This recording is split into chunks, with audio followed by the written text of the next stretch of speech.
Hey, my friend. Tonight we're embarking on a journey through time, to a world where muddy streets and the roar of floodwaters defined survival. You won't make it through this night without a story, trust me, unless you turn off the lights, switch on the fan for its soft hum, and let me lull you with a history that's somber yet brimming with mystery. Tonight's theme? How the prostitutes of Babylon survived terrifying floods, sleeping on temple rooftops to escape the raging waters. No, they weren't glamorous heroines like in myths, nor was there any magic, just resilience, secrets, and a touch of injustice. Picture this: floodwaters surging through city walls, but high above, they still lived, still breathed. Like this video, subscribe to the channel and let me know where you're watching from. Ready? Pull up your blanket. Here we go. Close your eyes for a moment, but don't drift off just yet, because we're stepping into Babylon, 6th century BCE, where if Instagram existed, everyone would be scrambling to post check-in selfies. This city was a dazzling jewel in the desert, like an ancient Las Vegas. But instead of neon lights, you had sun-baked brick walls glowing red under the sun. Babylon wasn't the kind of place you visited to unwind with a coffee. It was loud, chaotic, and always at risk of being swallowed by water. So, pull your blanket tighter.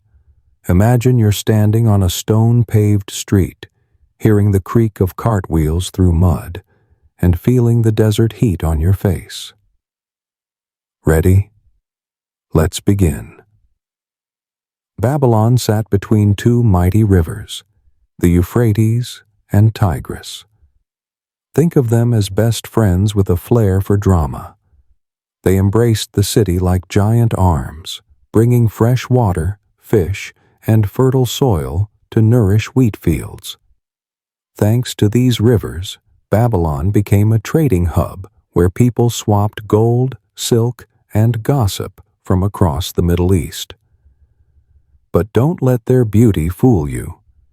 The Euphrates and Tigris weren't always reliable pals. In the rainy season, they threw tantrums, pouring water down as if determined to drown everything to prove who's boss. Water was life, but it was also the obsession of anyone living here. Imagine strolling through the city. Narrow, crowded streets buzz with the scent of freshly baked bread and smoke from pottery kilns. At the corner, a vendor shouts to sell fragrant oil jars, while kids dart past, their feet caked in mud. Towering above, Babylon's massive walls stood proud, praised as impenetrable. But don't get too cocky, because floods didn't care about your reputation. Every year, when the rainy season hit, usually in spring, the skies unleashed water like someone upstairs forgot to turn off the faucet. Rivers overflowed, turning streets into muddy torrents, like a coffee cup spilling over because you bumped it. The people of Babylon were used to floods. They built homes on raised platforms, stored grain in warehouses, and prayed to their gods that the water wouldn't rise too high. But not everyone had the luxury of preparing so thoroughly. While wealthy merchants stayed safe in thick-walled homes, those on society's fringes, like the prostitutes, didn't have that privilege.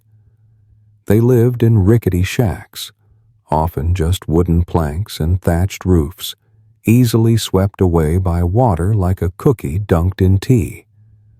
When floods came, they had nowhere to run, no grain stores, no stone walls to shield them. Have you ever thought about how, when disaster strikes, the most vulnerable are often left behind? These women, pushed to society's edges, worked in dark street corners or near temples. They weren't the kind of protagonists you'd see in a Hollywood blockbuster, celebrated for courage or beauty. They were ordinary women fighting to survive in a harsh world. When floodwaters rose, they couldn't hide in houses or climb onto boats like the rich. So what did they do? They looked to the temples, the tallest structures in the city, where even floods had to admit defeat. But don't picture some sacred, glowing sanctuary like in paintings. For them, temples weren't a paradise. They were a reluctant refuge, a place they climbed to save their lives even if no one welcomed them. Picture this scene. The water begins to rise, slowly but terrifyingly, like an uninvited guest who refuses to leave. At first, it's just puddles on the streets. Then it swallows steps, then entire doorways.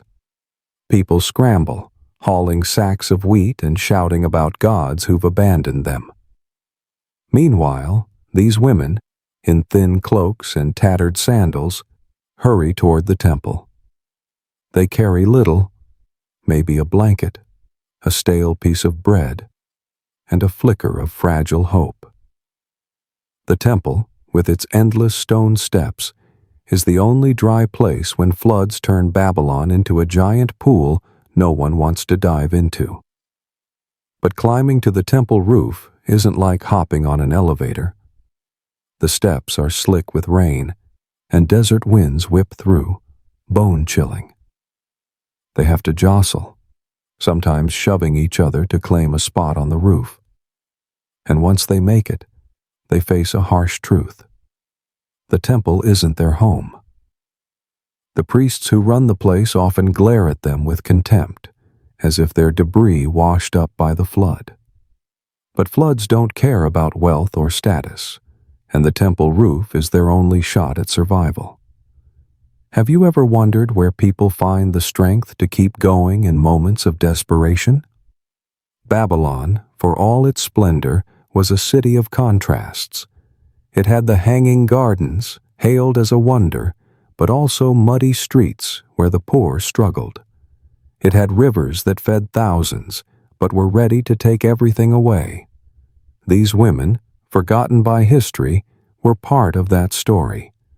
They weren't heroes or goddesses, but they knew how to survive. When floods came, they didn't wait for miracles. They climbed, step by step, and found a way through. That's Babylon, a city of rivers and floods, of beauty and pain, of those celebrated and those erased. Now, take a deep breath. Imagine the sound of water lapping against city walls, far below, under moonlight. Those women are up there somewhere, high above, looking down at a city submerged. Their story is just beginning, and I'll continue it in the next part. But for now, yawn, pull your blanket higher, and let the fan's hum guide you to sleep. What do you think of Babylon? Does it feel like a place you'd visit, or just one to hear about? Come on, let your mind drift back to ancient Babylon, where silver moonlight bathes the stone-paved streets, and the whispers of the night echo like a mournful song. Don't fall asleep just yet, because now we're meeting the heart of our story. The women standing in the temple's shadow, the ones history often forgets to name. They're not Hollywood stars in dazzling gowns, nor goddesses stepping out of myths. They're real women, surviving on wit, a touch of bitter humor, and hearts that refuse to break. Pull your blanket up. Imagine you're standing on a Babylon street corner, catching the faint scent of incense, and listening to their story. In Babylon, prostitution wasn't just a job.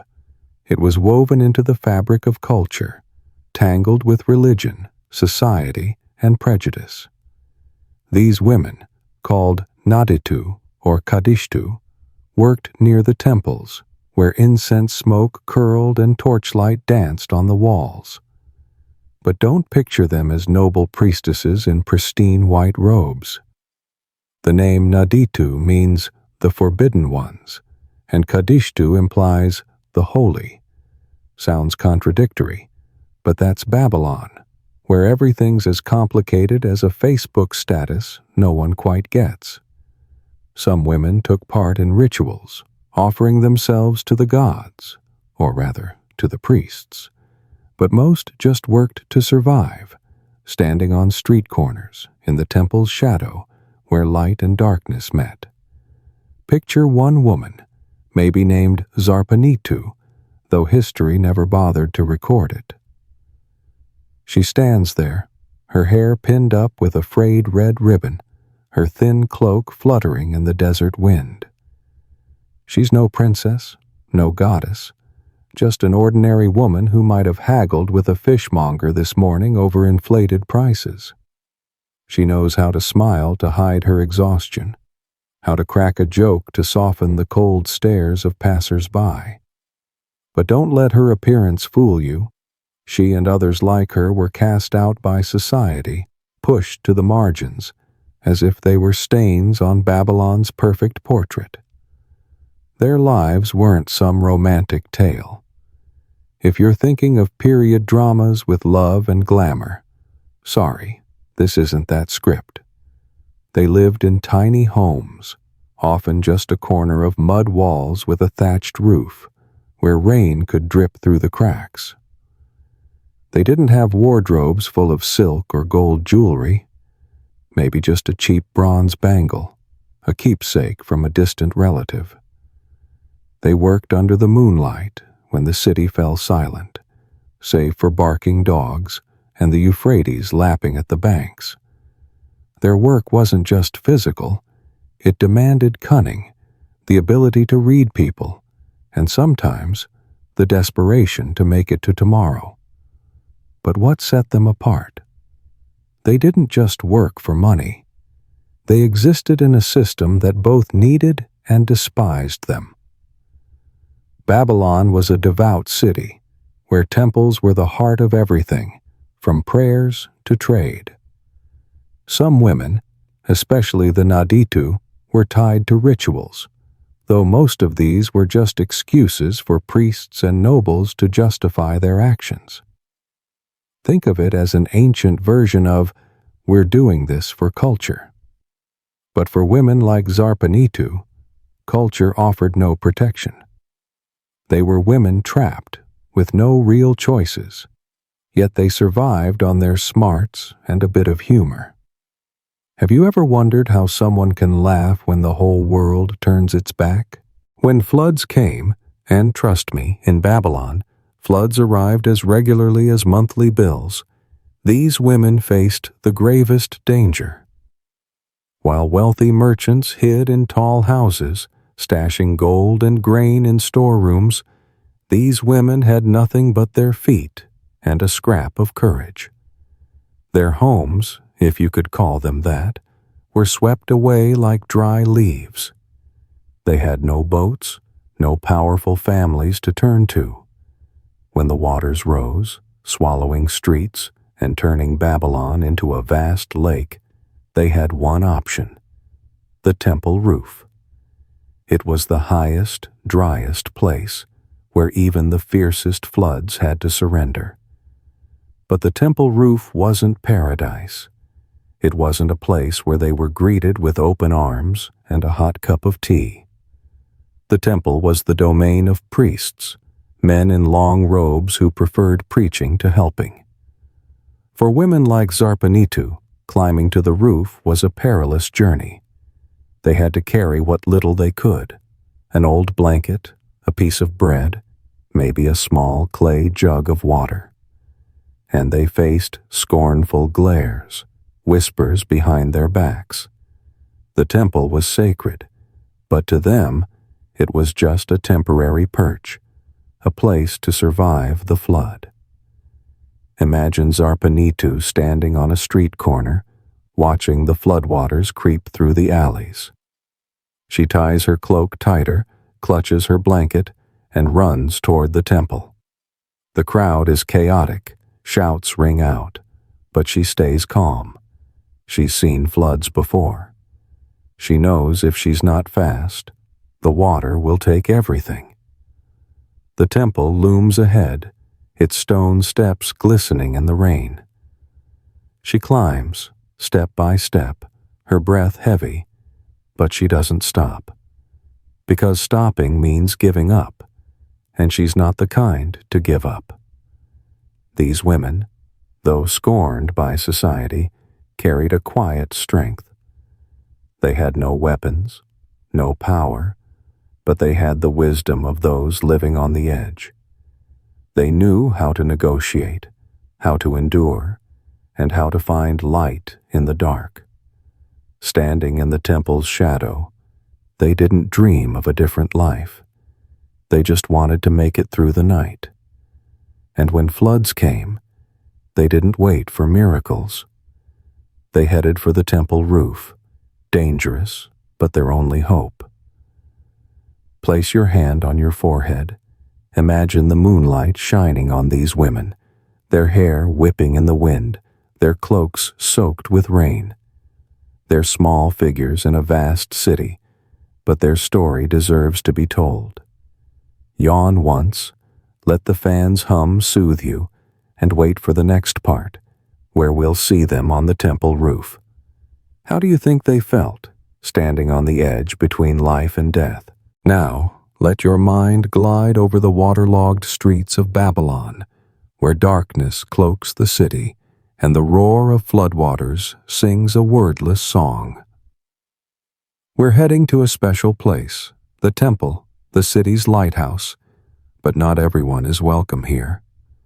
Imagine standing before a colossal structure, its sun-baked brick walls glinting red under the rain, its stone steps climbing to the roof like a promise of salvation. But for the prostitutes, what is this place? A sanctuary, or a prison in disguise? Pull your blanket close, take a deep breath, and let me tell you this story, slowly, like a cup of tea cooling in the night. In Babylon, temples weren't just for prayer. They were the heart of the city, where everything happened. Religion, commerce, power, all revolved around these towering structures. Think of them as ancient shopping malls. But instead of stores and movie theaters, you had priests chanting hymns, merchants trading silver, and incense smoke drifting like free Wi-Fi. Built from baked bricks, these temples stood defiant in the desert, enduring sun, wind, and most crucially, floods. When water from the Euphrates and Tigris surged into the city, swallowing homes and streets, the temple roof was the only dry place, an island in a sea of mud. But for women like Zarpanitu, remember her with the red ribbon in her hair? Climbing to the temple roof wasn't a weekend outing. Picture her, cloak soaked through, clutching a thin blanket and a stale piece of bread, running through flooded streets to reach this place. The temple, with its endless stone steps, was her only hope of survival as the floodwaters rose. But don't imagine her being welcomed like a VIP. No red carpet, no smiles. Instead, she faced cold stares from the priests, men in long robes who saw themselves as divine messengers, but cared little for women like her. These priests, to be honest, were a bit high and mighty. They lived in marble-floored rooms, ate heartily, and wrote hymns longer than your to-do list. To them, the temple was a holy sanctuary, meant only for lofty rituals and the worthy. Prostitutes? Oh, they were seen as stains on Babylon's perfect canvas. How dare she set foot here? You can imagine a priest muttering, stroking his meticulously groomed beard. But when floods came, the priests couldn't turn them away. Floodwaters didn't distinguish between saint and sinner, and the temple roof was the only safe place. So, grudgingly, they let these women climb up. But that didn't mean they were treated kindly. Picture this scene. Zarpanitu finally reaches the temple roof, her legs aching, her breath labored. She looks around, seeing other women, their faces weary but their eyes still sharp. They carry meager possessions, a clay jug of rainwater, a tattered blanket, maybe a bronze bangle tied to a distant memory. But on the roof, there's no room for comfort. The desert wind cuts through, bone-chilling, and there's no fire to warm them. They huddle on hard stone slabs, searching for a dry corner. Below, the floodwaters rage, sweeping away homes and hopes. But up here, they're safe, at least from the water. From scornful glares, not so much. So why did they come if the temple didn't welcome them? The answer is simple but heartbreaking. They had no other choice. Their homes, if you could call them that, were swallowed by the flood. Family, friends, or any safety net the wealthy could rely on didn't exist for them. The temple roof was the only place the flood couldn't reach, but it was also where they felt their isolation most keenly. Think of it like being stuck at a party where no one invited you, but you have to stay because a storm rages outside. They didn't come because they wanted to. They came because they had to. This isolation wasn't just physical. It was the feeling of being pushed to the margins, of being treated as if they didn't exist. The priests might pray for Babylon's prosperity, but those prayers rarely included the women on the roof. These women, despite their role in the city's culture and rituals, were treated like ghosts. They were present, but unseen. They survived, but unacknowledged. Have you ever felt alone in a room full of people? That's what they felt, magnified by the howling wind and the darkness around them. But don't think they just sat there wallowing. These women carried a quiet resilience. They knew how to tie their blankets so the wind wouldn't steal them, how to share a scrap of bread so everyone got a bite. They whispered to each other, maybe a joke about a priest's beard, to ease their fear. In the darkness of the temple roof, they found ways to endure, not just the flood, but the disdain of society. That's a strength no baked brick wall could match. Close your eyes for a moment. Imagine sitting beside Zarpanitu on the temple roof. The wind is cold, but she still manages a smile, even if it's a tired one. Below, the floodwaters still roar, but up here, she breathes. The temple may be a refuge, but for her, it's also a prison, not because of stone walls, but because of the eyes around her. Her story isn't over, and we'll pick it up in the next part. For now, yawn once, let the fan's hum carry you, and wonder, what would you do if the only safe place made you feel so alone? As dawn peeks through the cracks in the clay walls, imagine you're Ishtar, a young Kadishtu living in a hidden corner of Babylon, right by the temple wall of Inanna. Her tiny room is little more than a baked clay box, with a straw mat for a bed and a corner piled with simple belongings, a wooden comb, a clay water jug, and a few pieces of barley bread wrapped in date leaves. This morning, as the chirping of sparrows wakes her, Ishtar opens her eyes, feeling the chill of the earth seeping through the mat. This isn't a day that starts with coffee or a pop song on Spotify. This is Babylon, my friend, and a day in Ishtar's life is like a somber indie film, filled with moments both mundane and haunting. Ishtar sits up, smoothing her tangled hair with the chipped wooden comb. Faint light slips through the wall's cracks, illuminating her face and revealing small scars from days of hard work. She takes a bit of scented oil, a cheap mix of olive oil and dried herbs, and dabs it on her neck and wrists.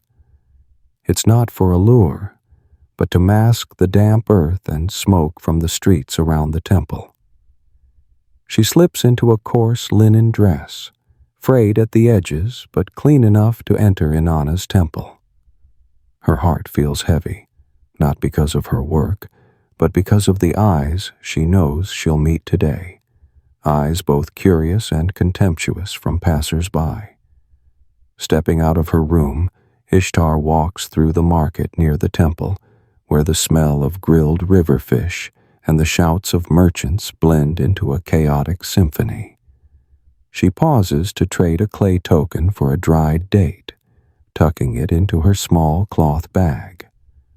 That's her breakfast, a piece of bread and a date, nibbled as she walks.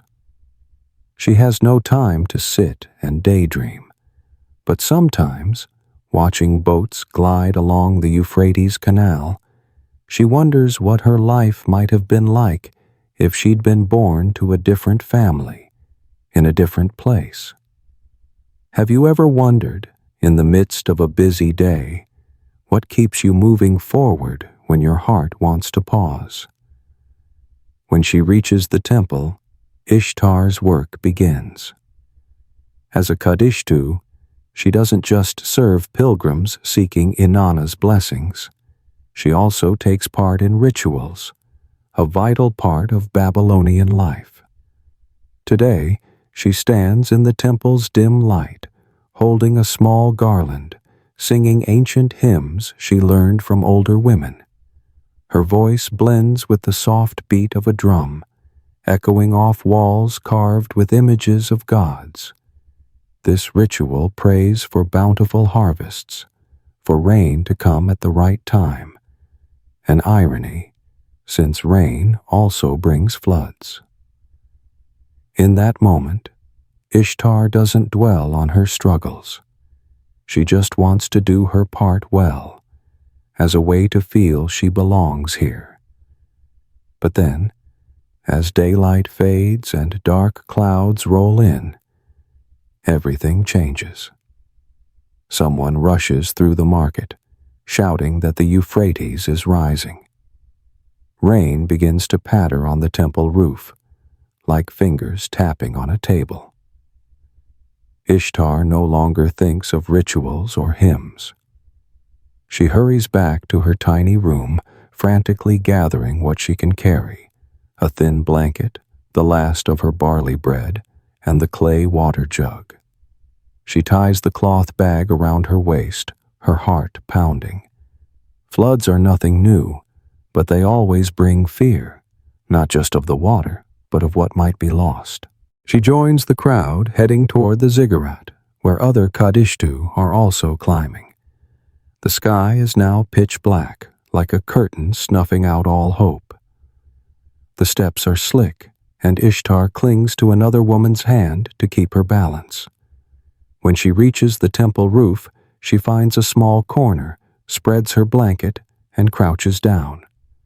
Below, the water roars, carrying away fragments of the city. She looks around, seeing familiar faces, women like her, each carrying a story, a pain. One jokes that at least the flood will wash away the fish market's stench. Ishtar smiles, but the smile fades quickly as the cold wind sweeps through. Sitting on the temple roof, Ishtar clutches her water jug, feeling the chill seep through her thin cloth. She doesn't pray as she usually might. Instead, she thinks of days gone by, mornings with her wooden comb, rituals in the temple's soft light, and rare moments when she felt she wasn't invisible. What makes someone like Ishtar so resilient? Maybe it's the memory of her mother, who taught her how to tie knots to keep her belongings secure. Maybe it's the shared smiles with other Kadishtu. Or maybe it's just survival instinct, like a small flame that refuses to die no matter how fierce the wind. As night falls, the steady rain hums like a mournful lullaby. Ishtar gazes at the sky, where stars are hidden by clouds. She doesn't know if the water will recede tomorrow or keep rising. But she knows she'll be here, on the temple roof with the other women, waiting. Her life has no grand heroic moments, but it's filled with small victories, like surviving one more night. And as you prepare to drift into sleep tonight, think of Ishtar, a young woman with a heavy heart, yet still finding a way to stand strong amid the floodwaters of life. As darkness engulfs Babylon and heavy clouds gather like a council of judgment, picture the growl of the Euphrates, like a chained beast just set free. Floods here aren't the kind of surprise where you go, "Oh, I forgot my umbrella." The people of Babylon knew the rainy season would come, often in spring, when storms from distant mountains poured down, turning the gentle river into an unforgiving destroyer. But knowing it was coming didn't mean they could predict its ferocity. The Euphrates could rise meters in mere hours, transforming clay streets into raging rivers, sweeping away everything in its path. This isn't a storm you can dodge by closing the shutters. This is Babylon, my friend, and a flood is an uninvited guest everyone must face. Imagine a late afternoon, the sky shifting from pale blue to ashen black, as if someone smeared it with charcoal. The first raindrops fall, sparse at first, then swiftly turning into a thick curtain of water. Down in the streets, market vendors scramble to pack up, baskets of dates and barley left behind, tumbling in the murky flow. The canals, shimmering like mirrors in the morning, now foam and overflow, carrying mud, broken branches, and sometimes the bodies of unlucky sheep. The water roars, like an ancient rock band playing a song no one wants to hear. For the wealthy, a flood is an inconvenience. They climb to high houses built on pillars or hop onto wooden boats, gliding through the water like they're on a lavish picnic. But for Kadishtu like Ishtar, a flood isn't just an inconvenience. It's a threat to survival. They have no tall houses or boats. Their possessions amount to a few clay tokens, a worn blanket, and a chipped water jug.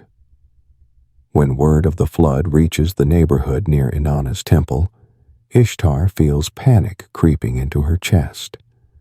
There's no time to think about the rituals or the hymns she sang this morning. She runs to her tiny room, where faint light seeps through wall cracks, and hurriedly gathers what she can carry: some dried barley bread, the water jug, and the thin blanket that's seen her through countless floods. It's like rushing out of your house before a storm, but instead of heading to a supermarket, you're running to a towering temple. The temple roof is Ishtar's, and the other Kadishtu's only hope. They have no power to demand a spot on a boat, no money to build a high house. The ziggurat, with its steps reaching toward the sky, is the only place the water can't touch, at least in the flood's early hours.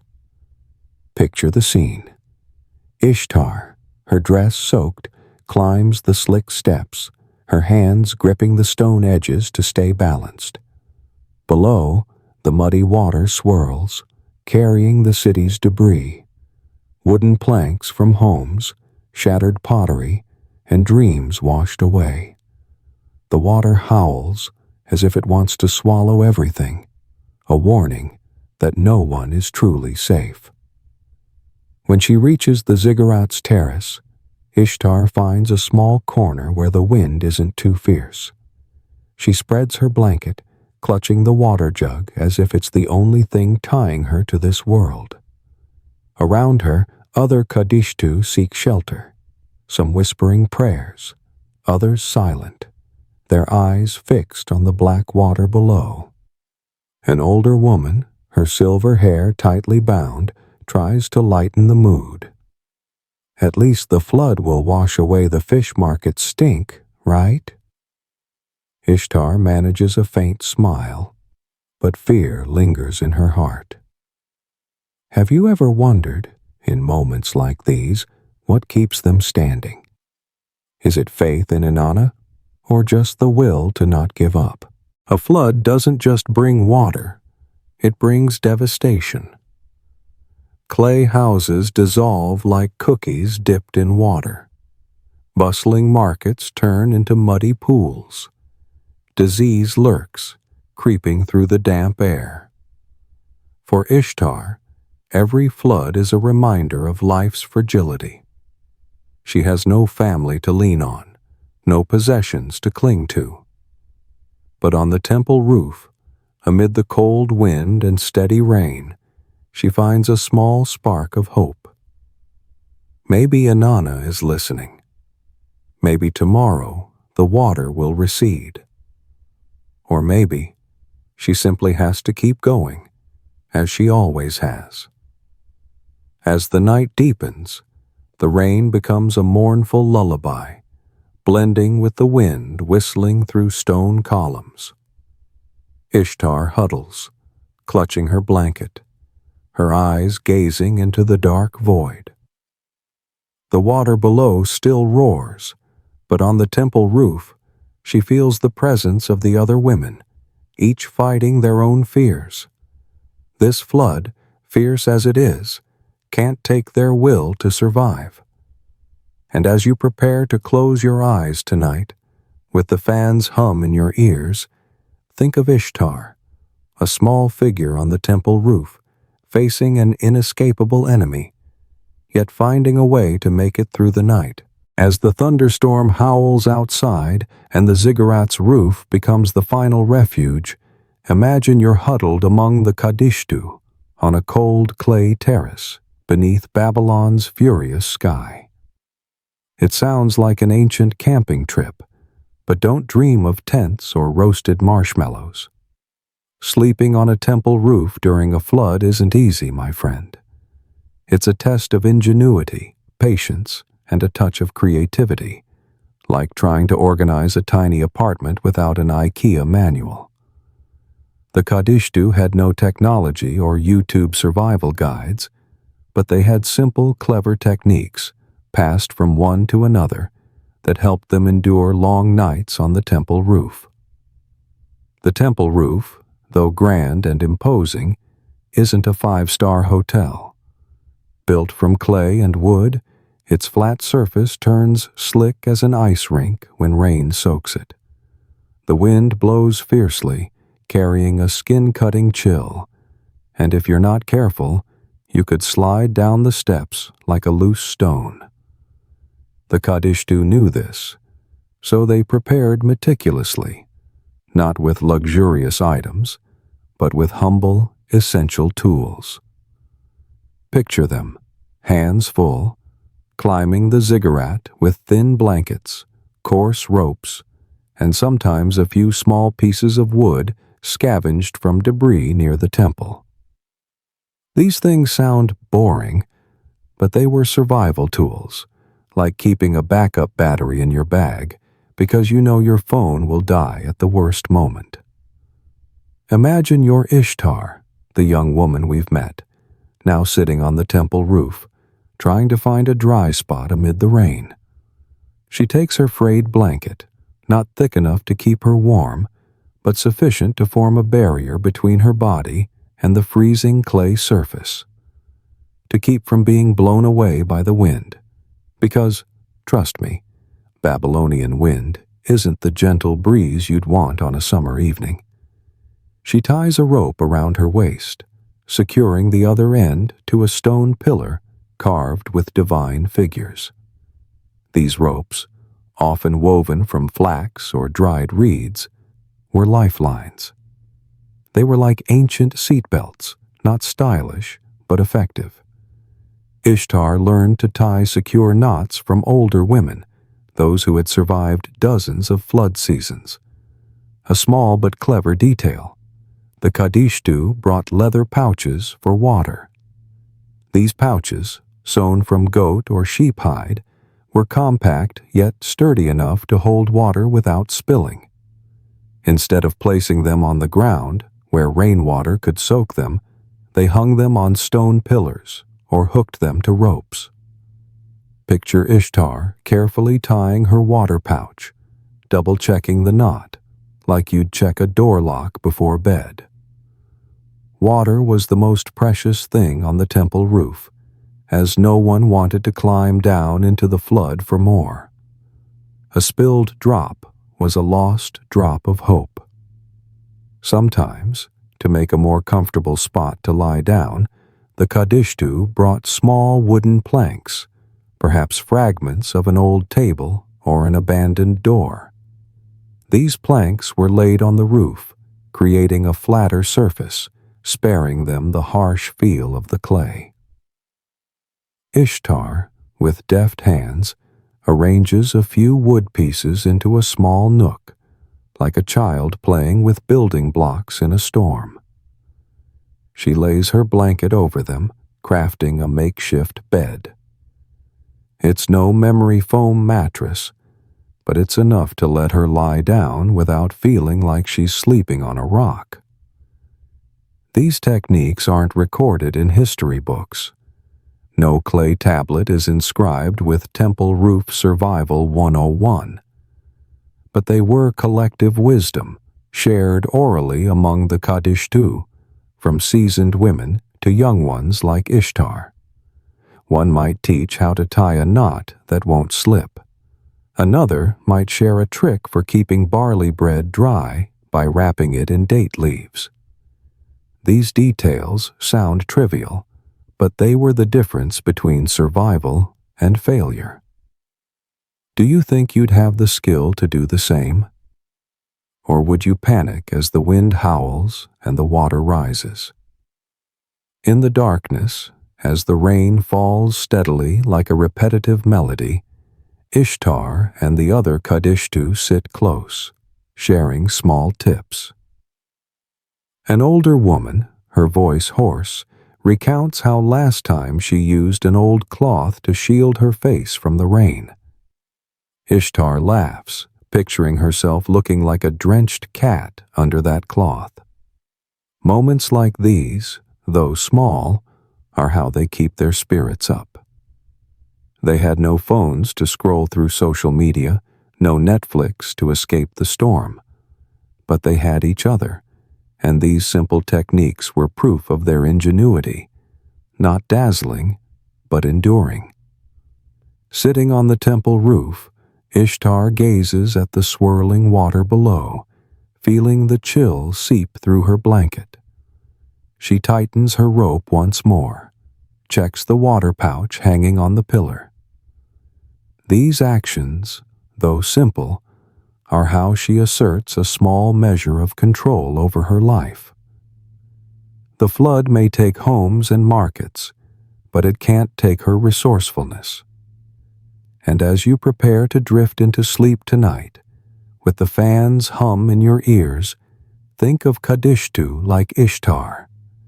They had no modern tools, but they had wisdom, patience, and a touch of humor to survive the long nights on the temple roof. As night falls and the steady rain hums like a repetitive melody, imagine you're huddled on the terrace of a Babylonian ziggurat among the Kadishtu shivering in the darkness. The cold wind sweeps through, carrying dampness and the scent of wet clay. This isn't a cozy friend gathering with pizza and Netflix. This is the temple roof, where women scorned by society fight to survive the flood, not just with individual strength, but with unity. The Kadishtu aren't merely lone individuals battling water and wind. On the temple roof, they become a community, sharing scraps of barley bread, whispering stories, and comforting each other in the bone-chilling cold. These moments, my friend, are flickers of light in the storm, like a hot cup of tea on a terrible day. Picture the scene. Dozens of women, their dresses soaked, sitting close together on the slick clay surface, trying to stay warm under thin blankets. Below them, the Euphrates roars, carrying away fragments of the city. The faint glow of flickering torches casts light on tired but unyielding faces. Ishtar, the young woman we know, sits near an older woman named Ninsun. Ninsun, her hair tightly braided to avoid tangles, pulls a piece of dried barley bread from her cloth bag, breaks it in half, and hands it to Ishtar. "Eat," she says, her voice hoarse but warm. "We don't let anyone go hungry on this roof." Ishtar takes it, feeling warmth from that small gesture, as if it's not just bread, but a promise that they'll get through this together. Sharing food is part of survival on the temple roof. No one has much, a bit of bread, a few dried dates, or a small jug of water, but they share everything. A younger woman, her eyes bright but weary, pulls out her last date from a leather pouch and offers it to the person beside her. "Pretend we're at a royal feast, all right?" she jokes, and a few chuckle, their soft laughter like gentle raindrops. These moments aren't recorded in history books, but they're the invisible threads binding them. Have you ever thought, in the hardest times, how a small act like sharing a piece of bread can change everything? Beyond food, they share stories.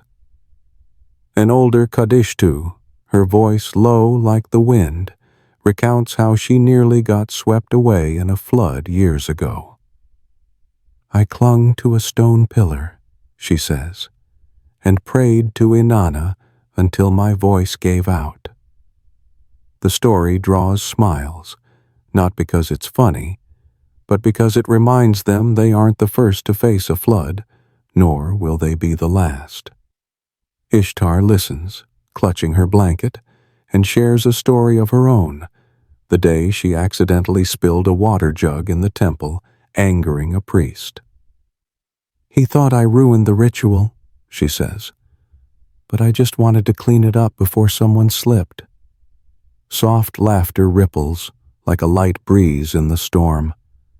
Some Kadishtu carry talismans, small clay fragments etched with Inanna's image or protective symbols. A young woman named Zari pulls a star-carved clay piece from her cloak, clutching it tightly and whispering a prayer. "Inanna will keep us safe," she says, her voice trembling but resolute. Others nod, though not everyone believes in the talisman's power. These small, rough clay pieces are how they cling to hope, like keeping an old key because it reminds you of a safe place. Their whispered prayers blend with the rain, forming a mournful yet vibrant chorus. There are moments of silence, when they simply sit and listen to the rain. But even in the quiet, they feel each other's presence. An older woman sings an ancient song, her voice shaky but tender, telling of the river and the gods who shaped it. The song doesn't stop the flood, but it soothes their fear. Ishtar, listening, feels her heart lighten, as if the sound is an invisible blanket wrapping around her. These fleeting moments show the power of community. They're not just fighting the flood, but also the loneliness and prejudice of society. things sometimes harsher than the water. This unity isn't a given. In daily life, the Kadishtu are often isolated, pushed to the margins by scornful glances. But on the temple roof, in the darkness and rain, those barriers dissolve. They become sisters, friends, people sharing a common fate. A question sparks. What keeps them from giving up? Is it hope that tomorrow the water will recede? Or just the instinct to survive, fueled by smiles, stories, and shared bread? Perhaps it's both. Like how you keep going on a bad day because you know someone's waiting for you at home. As you lie down tonight, with the fan's hum and dim light in your room, think of the Kadishtu on the temple roof. They had no king's strength or priest's protection. But they had each other, and in Babylon's darkness, that mattered most. The scraps of bread, ancient songs, and whispered prayers are proof of their strength. They were a community, small but resilient, and their story is a lullaby, quietly echoing through time. As the torches on the ziggurat's roof flicker in the darkness, their feeble light casting shadows on the huddled forms of the Kadishtu, pause for a moment and think about this place, not just a shelter from the rain, but the heart of Babylonian power. These temples, with their clay walls etched with divine figures, weren't merely places for prayer or refuge when floods struck. They were the city's beating heart, where priests controlled everything from sacred rituals to treasures hidden in sealed chambers. But as the Euphrates roars below, my friend, the line between those who hold power and those like the Kadishtu seems to blur. Seems to, but doesn't truly. This isn't a tale of justice, but of injustice creeping in, like finding out someone reserved the best seats at a concert you weren't even invited to. In Babylon, temples were symbols of religious power, like ancient government headquarters, but with more incense and fewer documents. The priests, men in long robes and tall headdresses, controlled it all. They decided when to perform rituals to pray for rain, an ironic choice when floods were drowning the city. They managed the temple's wealth, from gold offering jars to barley stores saved for the dry season. They were the ones who spoke to the gods, or at least convinced everyone they did. Meanwhile, Kadishtu, like Ishtar, though working in the same temple, lived in a different world. They took part in rituals, sang hymns. But when the lights dimmed, they became faint shadows, voiceless. When floods came, things shifted, but not entirely. Picture the scene on the temple roof, where dozens huddle under the rain. The water rises, sparing neither rich nor poor, priest nor Kadishtu. All shiver in the cold, clutching thin blankets, staring at the swirling waters below. In this moment, they seem equal, as if Inanna watches over everyone without favor. But look closer, and injustice lingers, quiet as shadows slipping through stone cracks. The priests, with their authority, always claim the best spots on the roof, drier, less windy, near sturdy stone pillars. Meanwhile, the Kadishtu crowd into open corners, where rainwater slaps their faces and the wind bites hardest. Imagine Ishtar, sitting in a wet corner, her blanket soaked through. Across the terrace, a priest stands under a makeshift canopy, perhaps a cloth hastily rigged, with a leather bag full of bread and dried dates. Ishtar isn't envious, not exactly. She's used to being pushed to the margins, but she can't help noticing that, even as the flood makes everyone tremble, some are still treated better. A young Kadishtu beside her whispers, her voice tinged with sarcasm. Maybe Inanna prefers their robes to ours. Ishtar smiles, but it's a bitter smile, like hearing your coworker got a raise while you didn't. This injustice isn't new. In daily life, priests are revered, offered gifts by pilgrims. They eat finer meals, sleep in drier rooms. The Kadishtu, though part of temple rituals, rarely receive such respect. They work, sing, and offer themselves, but at day's end, they return to cramped clay rooms where light barely seeps through wall cracks. On the temple roof, during the flood, this injustice merely changes shape. Priests still get better spots, keep more food, while Kadishtu share meager bread scraps and huddle in the worst corners. But don't think the Kadishtu just complain. They have their own way of coping. An older woman, her silver hair tangled by the wind, pulls a clay fragment etched with a divine figure from her cloak and places it among the group. Inanna doesn't care about robes or seats, she says, her voice firm. She sees us, no matter what corner we're in.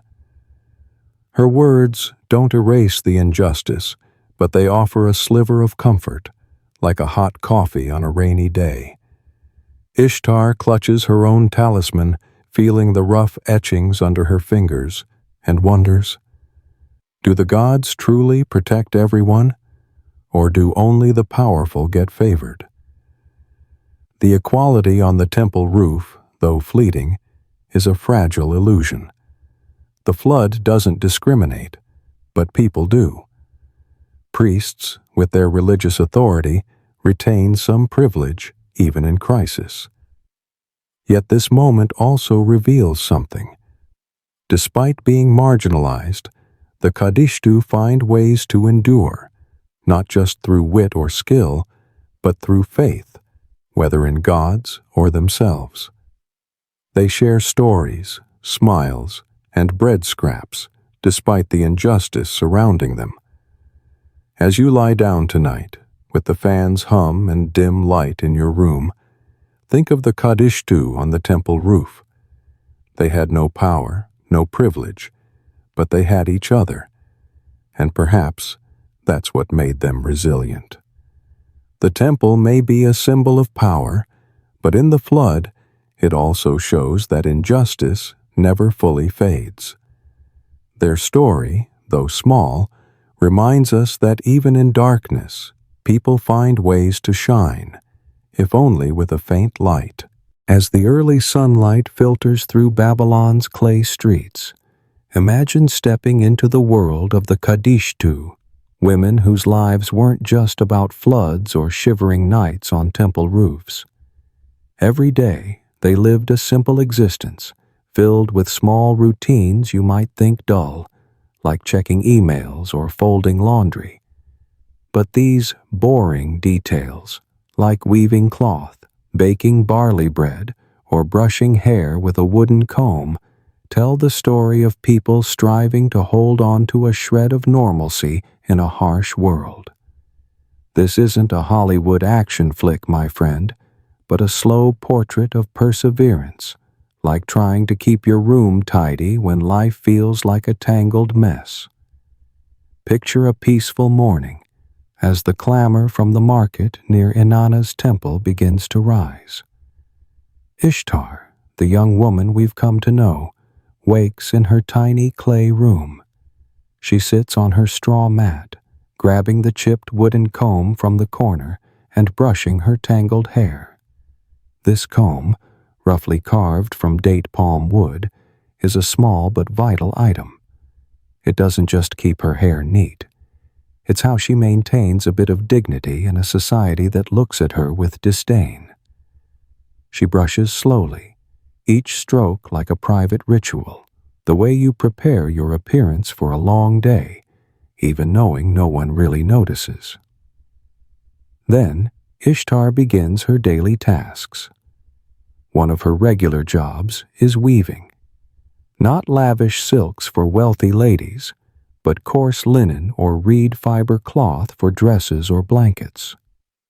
She sits in a corner of her room at a simple loom, pulling threads through wooden slats, creating plain but sturdy fabric.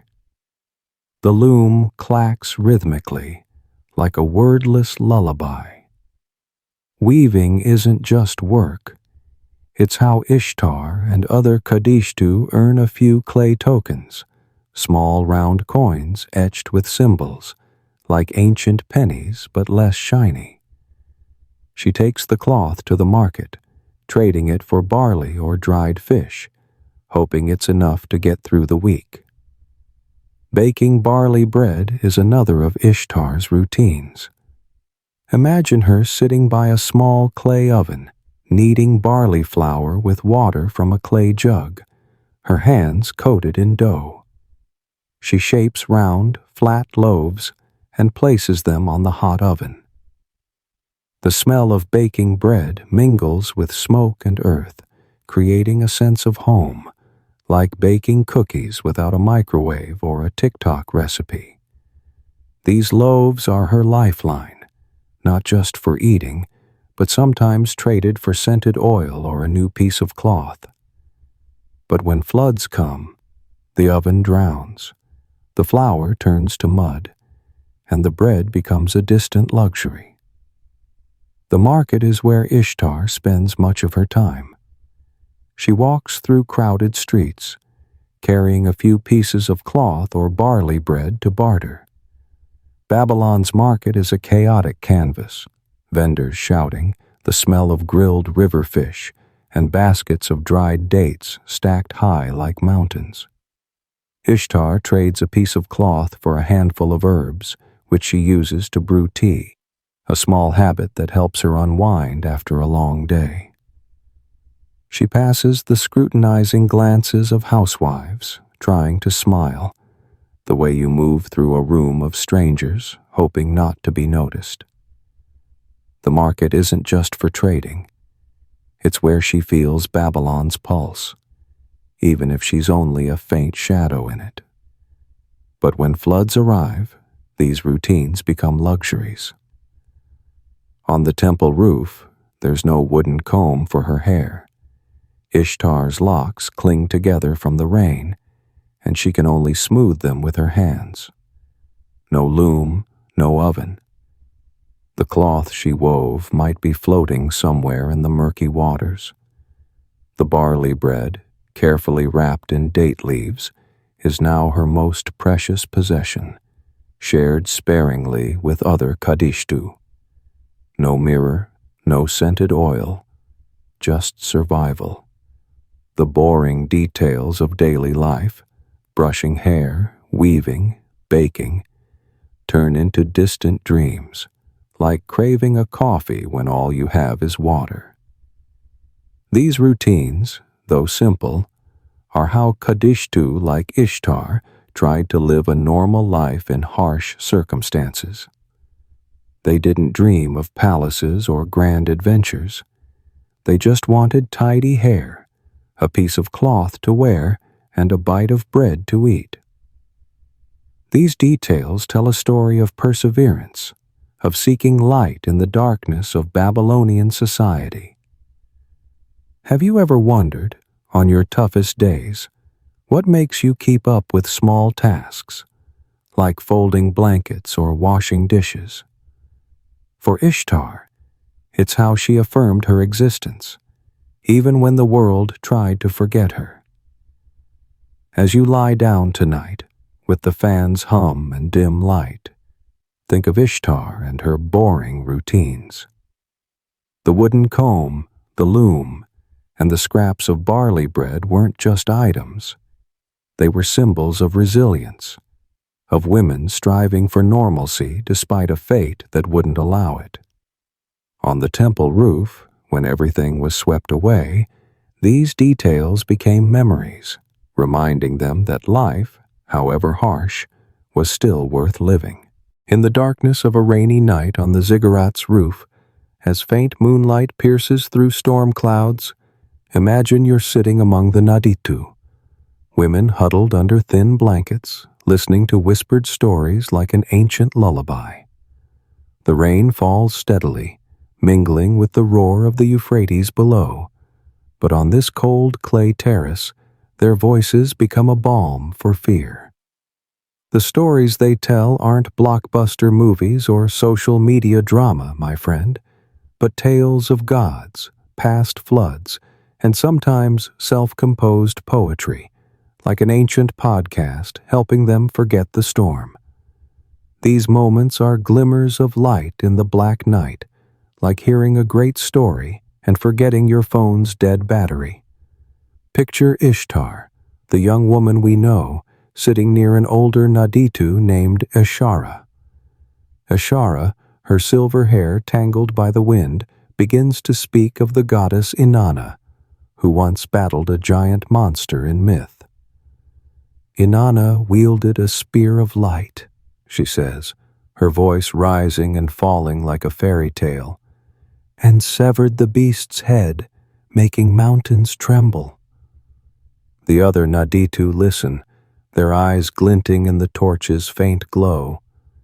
This story isn't just legend. It reminds them that, like Inanna, they too can face their own monsters, whether floods or society's scorn. Ishtar clutches her blanket, feeling a spark of courage stir within, like watching an inspiring movie and believing you can do anything. Not all stories are mythical. A younger Naditu, Lilitu, shares a tale of a flood years ago when she was new to the temple. "I thought I'd be swept away," she whispers, her voice tinged with humor. "But a woman pulled me onto the roof and gave me half her barley bread. I survived, and now I'm here, telling you this." Soft laughter ripples like gentle raindrops. These stories of past floods aren't just memories. They're proof they've overcome before and can again. Have you ever thought that storytelling could be a cure for fear? For the Naditu, these tales are how they connect to the past, like hearing your grandmother's stories and feeling closer to family. Some Naditu craft poetry, turning floods into vivid images. A young woman with bright but weary eyes, named Zari, recites a short poem. "The flood is a chained dragon, thrashing in its bonds, but we, on the temple roof, are the light that silences it." It's no masterpiece, but in the darkness, it's a small flame, warming chilled hearts. The other Naditu nod, some whispering the lines as if they were prayers.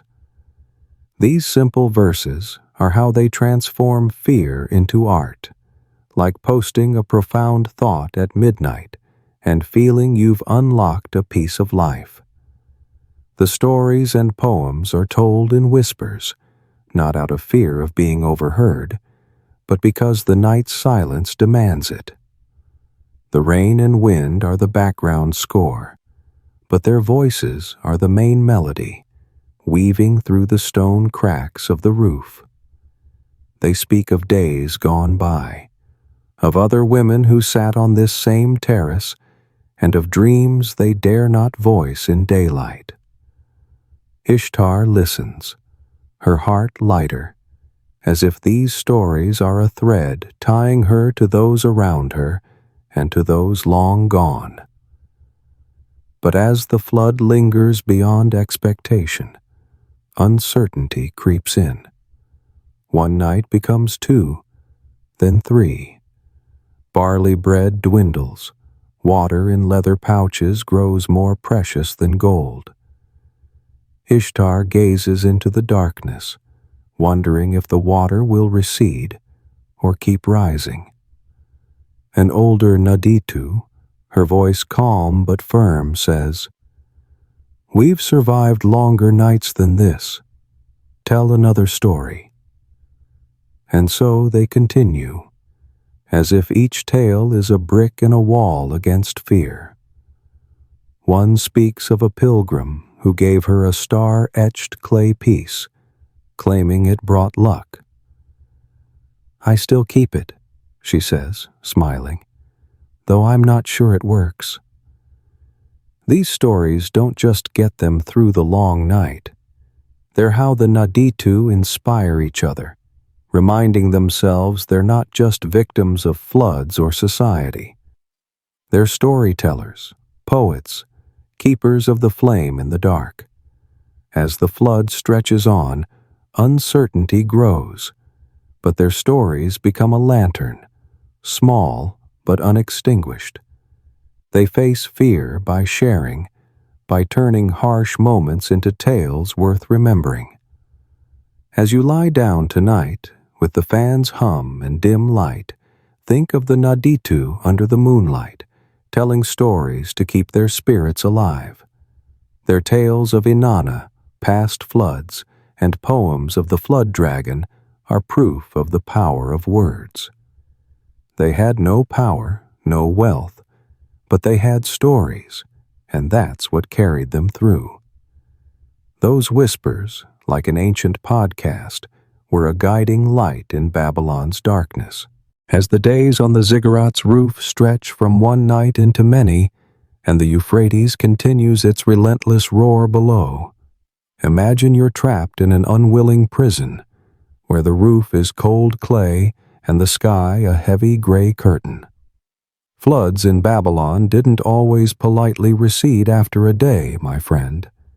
Sometimes they lingered for weeks, turning the temple terrace into a makeshift refugee camp, where the Naditu faced hunger, cold, and uncertainty.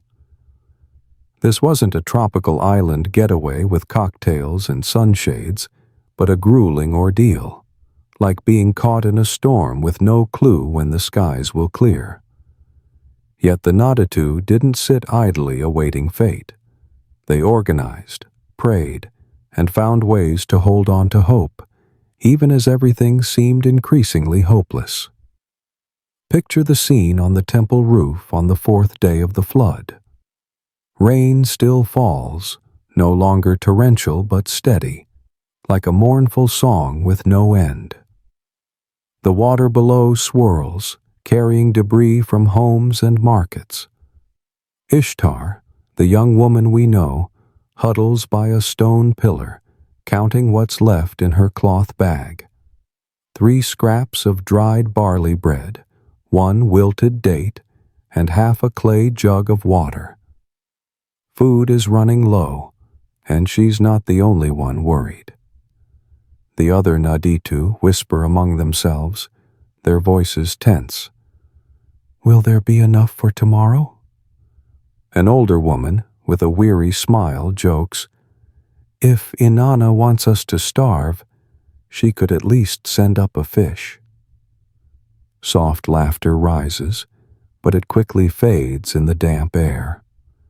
The worry over food is the greatest threat. The Naditu have no stockpiles like the priests or wealthy families. What they brought to the roof, a bit of bread, a few dates, is all they have. Ishtar stares at her last piece of bread, wondering if she should eat it now or save it. A younger Naditu, Zari, suggests a bold idea. "Why don't we try fishing in the flood?" It's nearly impossible. The current is too strong, and no one has nets or strength to wade in. But it makes them laugh, like imagining ordering pizza in a blizzard. "The fish are probably swimming to the king's palace by now," another says, and laughter ripples again, if only to mask the fear. To cope, the Naditu hold small meetings, sitting in a circle on the terrace. They count every grain of barley, every date, and share carefully so no one is left behind. An older woman, her silver hair tightly bound, stands and says, "We share equally, like sisters. No one takes more than their share." Ishtar nods, adding her last piece of bread to the communal pile. They use a clay shard to track the food supply, like an ancient spreadsheet, ensuring each person has enough to survive another day. This unity isn't just about sharing food. It's how they remind each other they're not alone. As night falls, the Nadatu look up at the sky, searching for signs of stars. In Babylonian culture, stars were messages from the gods, and a clear sky might signal the flood's end. But the clouds remain thick, obscuring the moonlight, like a whisper that the ordeal isn't over. Ishtar clutches her star-etched clay talisman, praying to Inanna for the waters to recede. An older Naditu, Ninsun, murmurs, "Inanna has seen us through many floods. She won't abandon us." Her words, though simple, are a flicker of hope, like spotting a faint light in the dark and believing dawn is near. But as the flood drags on, uncertainty grows. The 5th day, then the 6th, and the water still doesn't recede. Some Naditu begin to fear the city may never recover. "If the water doesn't go down, what will become of us?" a young woman asks, her voice trembling. No one has a certain answer, but they carry on. They sing ancient hymns, share old stories, and keep each other alert with jokes. One says, "If the flood lasts longer, we'll have to learn to swim like fish." The laughter, though faint, is how they fend off despair, like playing an upbeat song to forget a bad day. Can you imagine the feeling of being trapped, each day blending into the last, with the same gray sky and the same fear? For the Naditu, hope is kept alive by faith in Inanna and their unity. They had no power, no wealth, but they had each other, and that was enough to keep going. As the flood stretched on, they faced the challenge with patience, small plans, and whispered prayers under a cloudy sky. As you lie down tonight, with the fan's hum and dim light in your room, think of the Naditu on the temple roof, counting every barley grain, searching for stars, and holding on to hope despite the seeming hopelessness. They didn't know if the flood would recede or the challenge would grow, but they stayed there, together, like small flames refusing to die in the storm. Their story is a reminder that, even trapped in darkness, people can find light, even if it's just a faint glimmer. As dawn breaks, its light seeping through the cracks of dissipating storm clouds, imagine you're standing on the ziggurat's roof with the Naditu, gazing down at Babylon, like weary sailors spotting land after a tempest. After days confined by the flood, the first signs of receding waters finally appear. The Euphrates no longer roars ferociously. It flows slower, revealing glistening patches of mud under the sunlight. The Naditu stand on the clay terrace, their hearts lighter but tinged with doubt, like checking the weather forecast after a week of rain and not daring to believe the skies will clear. This isn't a triumphant victory with fireworks, my friend, but a quiet moment brimming with hope, like seeing the light at the end of the tunnel after a long day stuck in traffic. Picture Ishtar, the young woman we've followed, standing near the terrace's edge, clutching her frayed blanket. She looks down at the city, where streets once submerged now reveals streaks of drying mud. "The water's receding," an older Nadatu named Ninsun whispers, her voice filled with awe. A few younger women cheer, their small shouts echoing in the damp air. Others, like Ishtar, quietly murmur thanks to Inanna, gripping star-etched clay talismans in their hands. Can you imagine the joy of hope returning after days of uncertainty? It's like getting a last-minute text that a meeting's been canceled. A small but glorious relief. But this joy doesn't mean the work is done. The temple roof, though a safe haven, is now a mess. Sodden clay, tattered cloth scraps, and scattered barley bread softened by rain. The Naditu set to cleaning, a task no one relishes, but all must do. The veterans, like Ninsun, lead the group. "We can't let Inanna see the temple like this," she says, her tone serious, but her eyes twinkling with a hint of a smile. They sweep away rainwater, gather debris, and carefully fold wet blankets. Ishtar ties her leather water pouch, checking it for damage, like inspecting luggage after a turbulent flight. Assessing the damage comes next. The Nadatu walk the terrace, examining stone pillars and clay surfaces. A few cracks have appeared in the walls, scars from relentless rain. "The priests will probably blame us," a young Naditu jokes, sparking laughter. They check the clay jugs brought to the roof, many chipped or broken. Some sigh as they find cherished items, like Ishtar's wooden comb, swept away by the flood. But they don't linger in lament. "We'll make do," Ninsun says, her voice resolute, like a coach before a big game. The leadership of the veterans is a binding thread, keeping everyone focused on rebuilding. Preparing to return to normal life is another challenge. The Naditu carefully carry their remaining belongings down the slippery steps. Ishtar holds her water jug and blanket, moving slowly, her legs aching from days of huddling. At the ziggurat's base, the city emerges like a ruined painting. Collapsed clay houses, mud-soaked markets, and canals still brimming with murky water. A young Naditu, Zari, whispers, "It looks like all of Babylon was tossed into the mud." But they don't let the devastation dampen their spirits.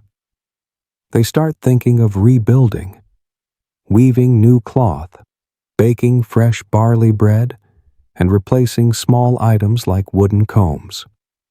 It's like cleaning your room after a big party, exhausting, but necessary. The Naditu's resilience comes from experience. Women like Ninsun, who've lived through many floods, know life will go on.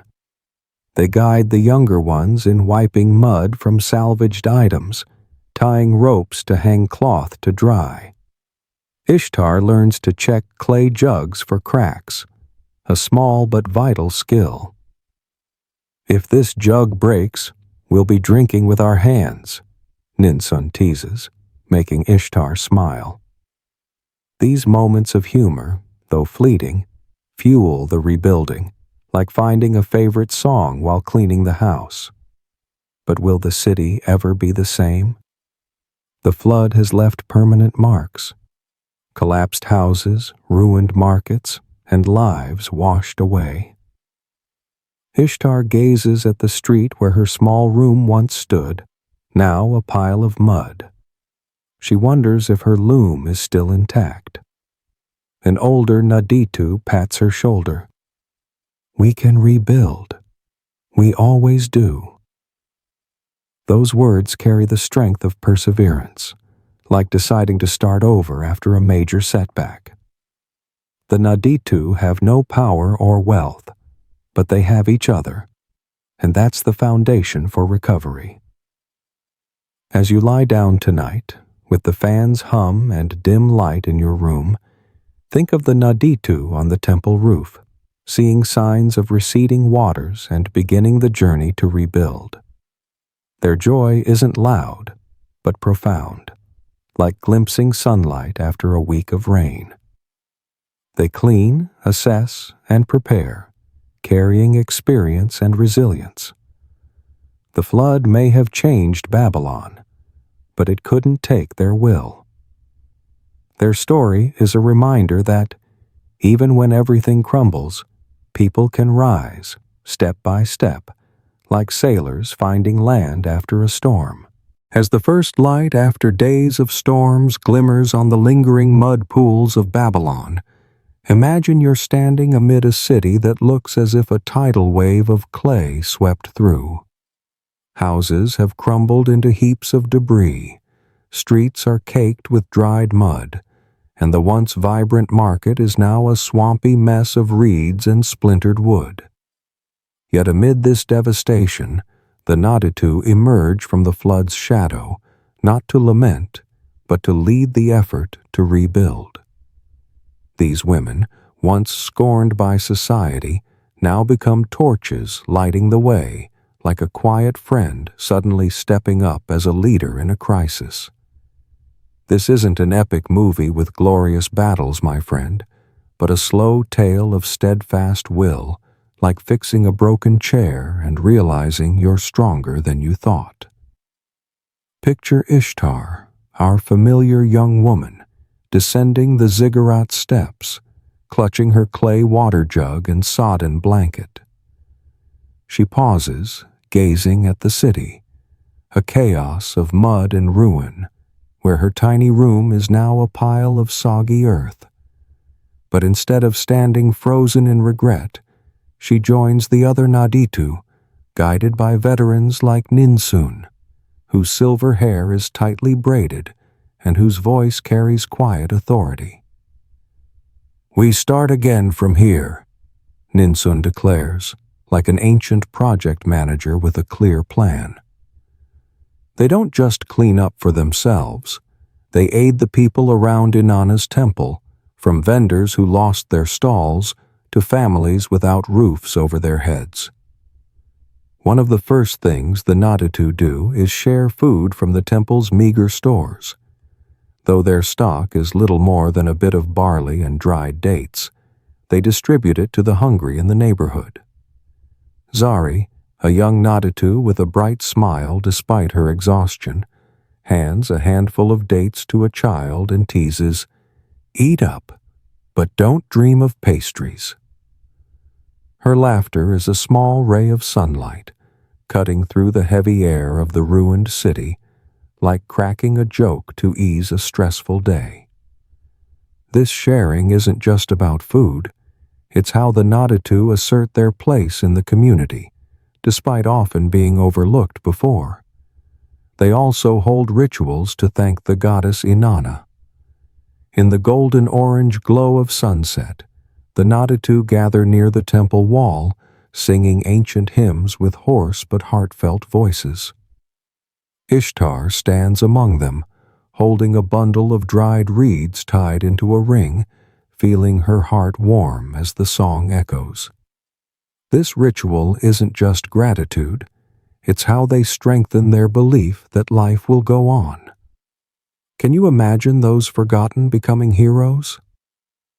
For the Naditu, it's true. Without gold or power, they lead with perseverance, like a small flame burning bright in the dark. Rebuilding isn't just sweeping mud or sharing food. Veterans like Ninsun teach the people how to build higher houses with firmer clay foundations to withstand future floods. Mix clay with dried reeds, she instructs a family, her voice like a skilled craftsman's. Your bricks won't dissolve in water anymore. Ishtar learns to dig small trenches around plots to divert water, a simple but effective trick. They also share ways to store food better, wrapping barley in date leaves and sealing it in clay jars. These lessons, though small, are wisdom distilled from past floods, like learning to store food in airtight containers after an ant invasion. But rebuilding also means facing loss. Ishtar's room is now a mud heap, her loom gone. Some Naditu lost friends who couldn't reach the temple roof. A young woman whispers, her eyes red. My clay talisman, carved by my mother, is probably under the river now. Ishtar nods, feeling the pang of her own lost wooden comb, likely carried off by the current. Some even begin to doubt Inanna, wondering why the goddess let the flood devastate. But Ninsun, with a calm voice, says, We're not just rebuilding homes, but faith. Her words are like a cool breeze, soothing wounded hearts. Community is the Naditu's greatest strength. They work together, sharing the burden, like friends cleaning up after a storm. Small jokes keep them steady. Zari laughs. If the flood comes back, I'll build a house on stilts like the priests. The laughter, though fragile, is the glue that binds them. The belief that they're part of something bigger, a community, a legacy, helps them endure. Babylon may never be the same, with its fallen houses and ravaged markets, but the Naditu believe they can build a better future, one brick at a time. Before you drift to sleep tonight, with the soft hum of the fan and dim light in your room, think of the Naditu amid Babylon's ruins.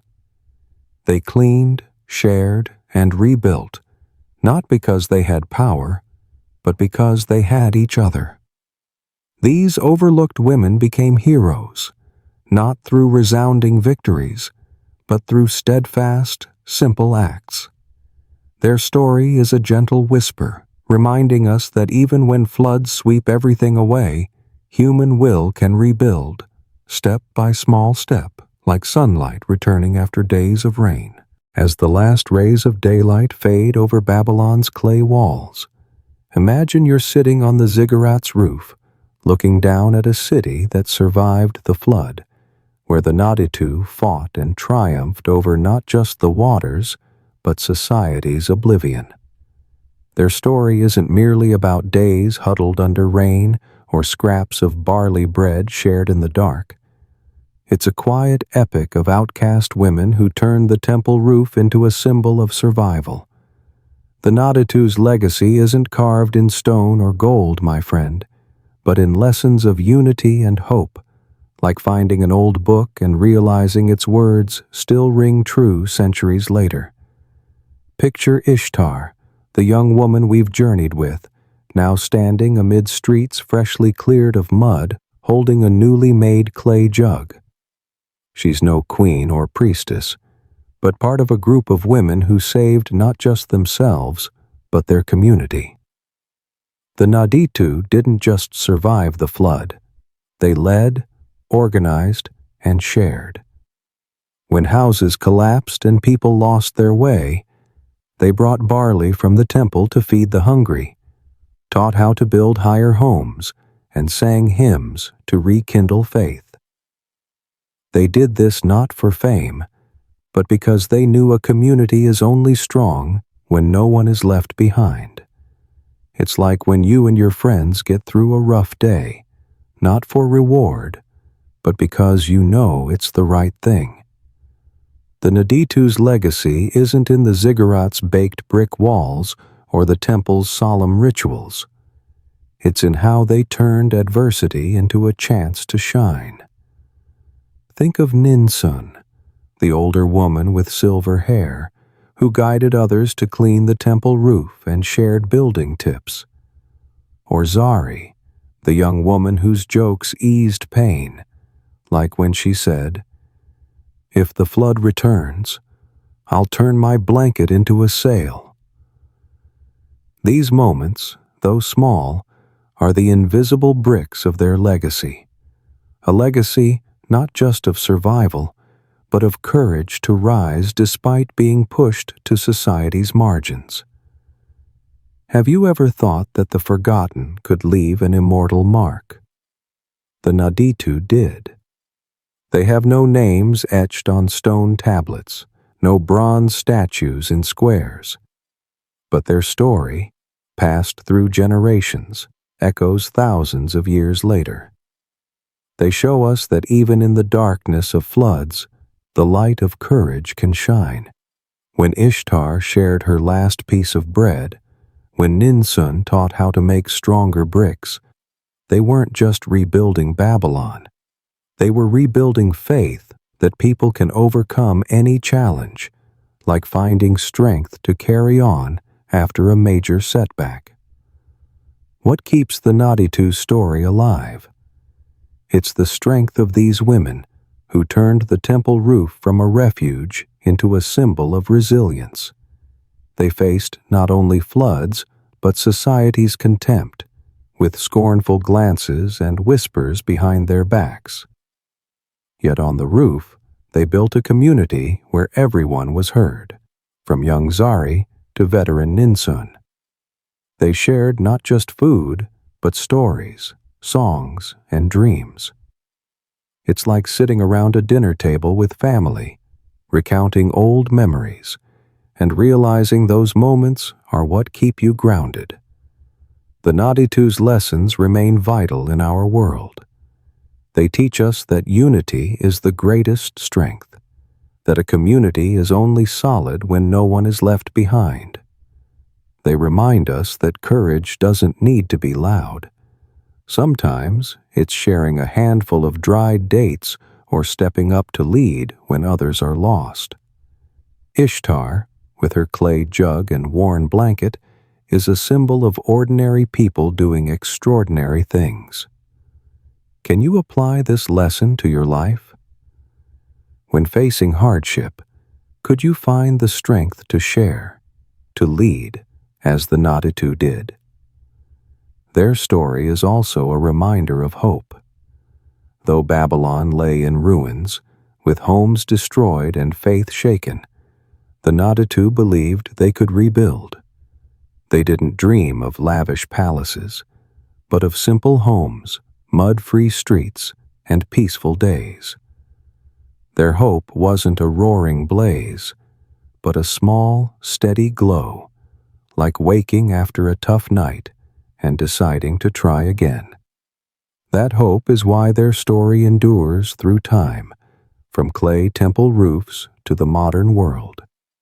As you prepare to close your eyes tonight, with the soft glow of a lamp and the gentle breeze outside your window, think of the Naditu and their legacy. They weren't just women who survived a flood. They were artists of survival, turning the temple roof into a symbol of courage. Their story, though simple, is a song of unity, hope, and the strength of the forgotten. They remind us that, no matter how deep the darkness, a small spark of courage can light up a world, and that light still burns thousands of years later. Imagine standing in Babylon after the flood, where the Euphrates has receded, leaving a city mired in mud and ruin. Half-collapsed houses, streets coated in wet clay, and the air tinged with the scent of devastation. Yet amid this chaos, the Naditu, the temple women, stand tall, their white linen dresses almost glowing under the desert sun. The flood wasn't just a disaster. It was a lesson etched into Babylon's baked bricks. As you lie in bed, the fan softly humming, let me guide you through what these women left us. This isn't just a tale of surviving rising waters, but of preparation, unity, and strength from the forgotten. So, pull up your blanket, turn off the light, and let's uncover the lessons of the Naditu with a touch of humor to ease you into sleep. First, let's talk about preparation. The Naditu had no weather apps or flood forecasts on clay tablets, but they knew the Euphrates like they knew themselves. They watched its ripples, noticed when migratory birds flew in disarray, and sniffed the damp scent from the Zagros Mountains. They were like ancient prophets, relying not on magic, but on experience. Picture them on the temple roof, whispering to each other. "Those clouds mean a flood, sisters. Grab the dates and blankets." This keen awareness was passed down through generations, like a secret recipe for facing disaster. They didn't wait for the flood to act. They anticipated, planned, and turned the temple roof into a fortified refuge. Have you ever wondered how you prepare for life's floods? In our modern world, we're glued to screens, missing subtle signs of trouble. The Naditu remind us to look up, listen, and be ready before things fall apart. Next, consider their knack for organization. The Naditu didn't just survive, they ran things like seasoned pros. Imagine a makeshift camp on the temple roof. Baskets of dates and barley neatly arranged, clay water jugs lined up like soldiers, and wool blankets folded tidily. When the flood hit, they didn't panic. They got to work. One checked the food supply, another secured belongings against desert winds, and someone hummed a hymn to keep spirits high. It's as if they were ancient project managers, no clipboards or coffee needed. It's almost funny to think that, while Babylon waded through water, these women turned the temple roof into a tidy little community. What's the lesson here? No matter how chaotic things get, a bit of organization and teamwork can make it all more bearable. Could you stay as calm as they did when everything goes haywire? Speaking of teamwork, the Naditu show us the power of unity. Scorned by society, they didn't let it break them. Instead, they forged a sisterhood stronger than Babylon's walls. On the roof, they shared every date, every sip of water, ensuring no one was left behind. Some even gave up their portions for the weaker, like imagining that selflessness amid mud and despair. It's almost comical to think society dismissed them, yet they were the ones holding everyone together, like big sisters in a family crisis. Their unity didn't just help them survive, it built trust. Together, they could face any challenge. In our world, where we sometimes don't know our neighbors' names, the Naditu remind us no one survives alone. A community, however small, can be a lifeline when floods, literal or figurative, strike.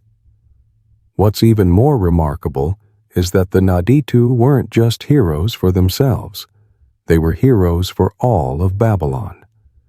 These women, labeled sellers of themselves, rose when the city needed them most. When the waters receded, they didn't sit back patting themselves on the back. They led the rebuilding, sharing temple food with starving families, teaching people to build higher homes for future floods, and holding rituals to restore faith. Ironic, isn't it? The outcasts became the backbone of recovery. It's like the quietest office worker saving the company. Their story challenges us to look again. Who are we overlooking in our lives?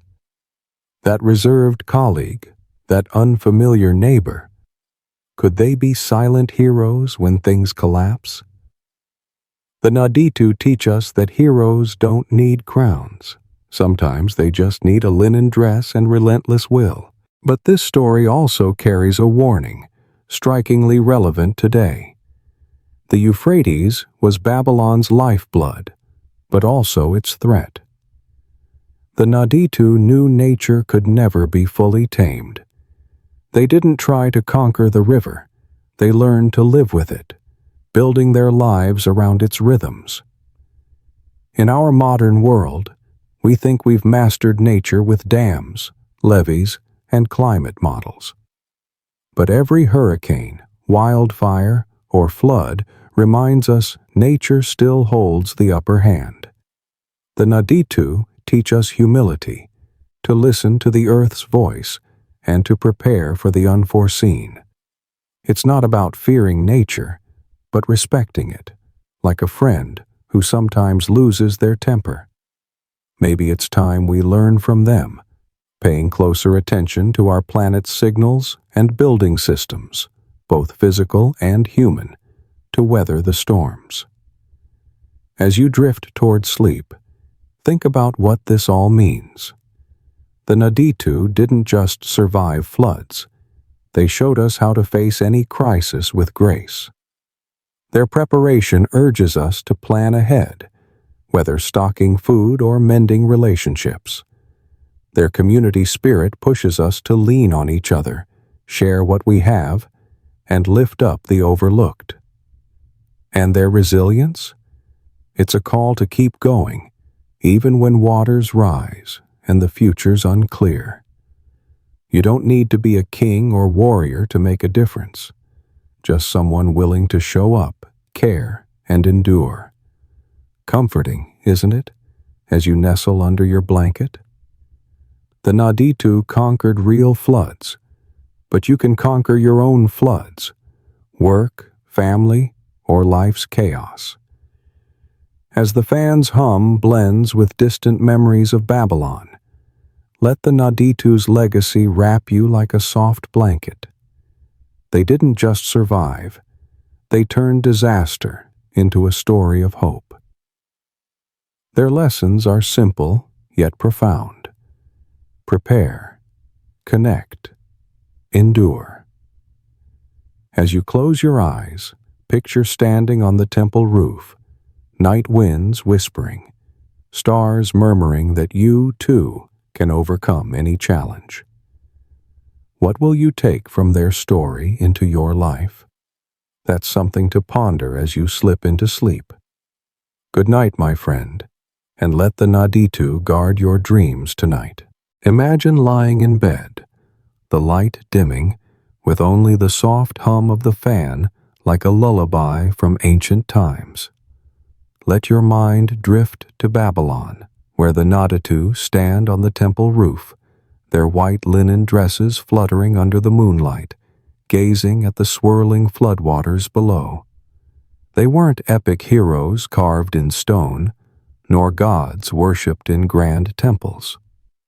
They were women pushed to society's margins, yet they wrote a story of courage and hope.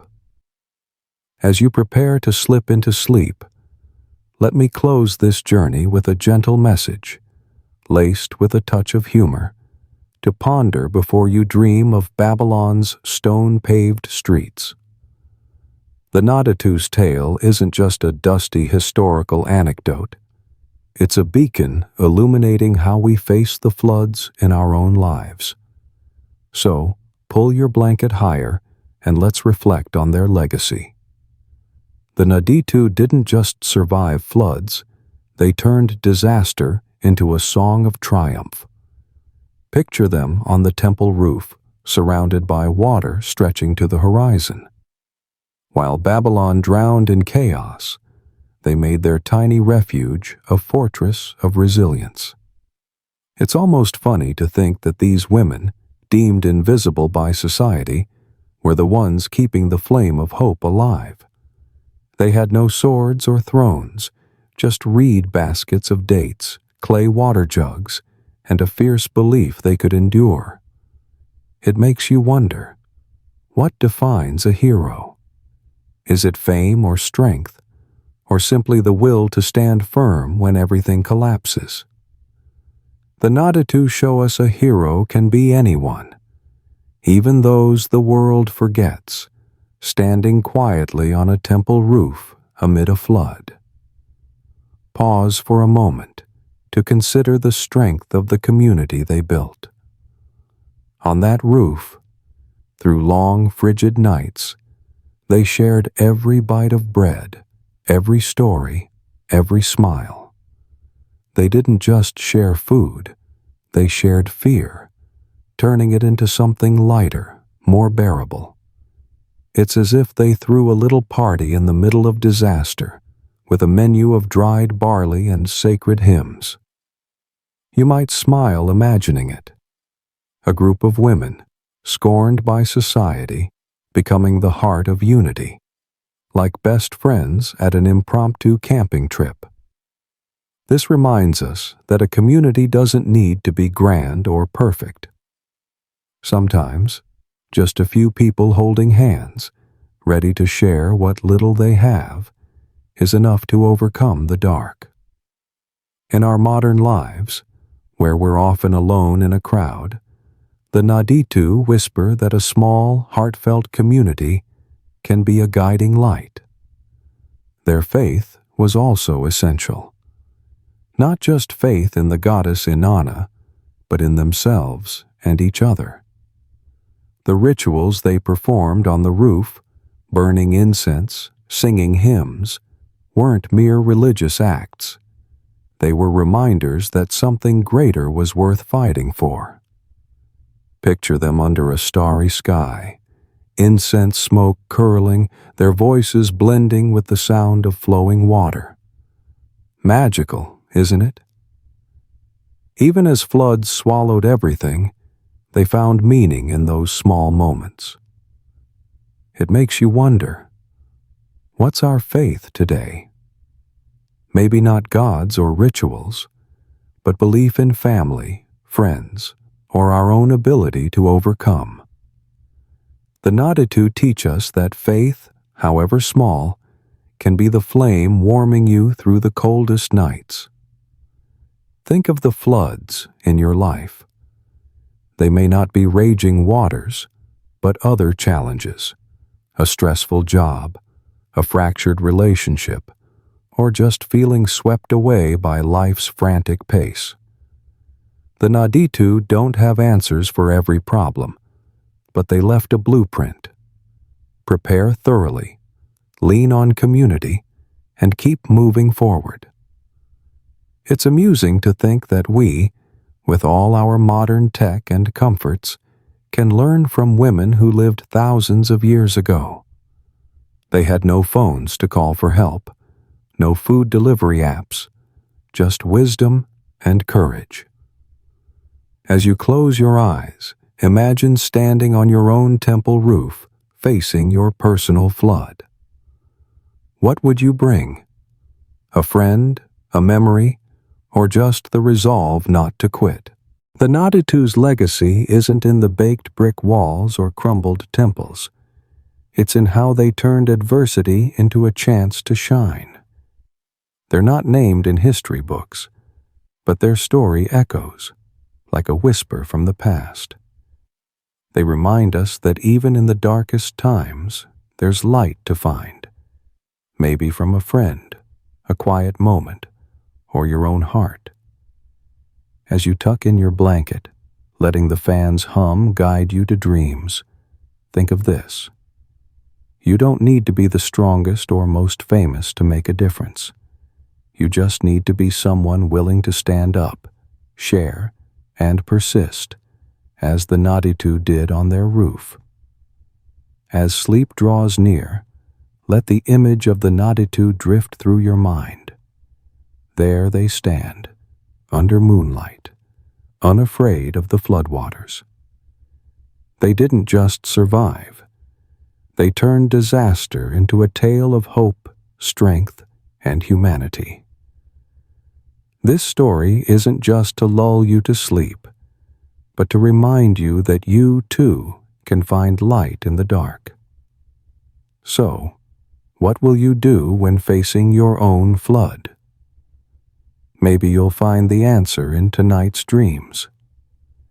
Good night, my friend, and don't forget to leave a comment. Where are you watching from? And what in the Nadi 2 story makes you think?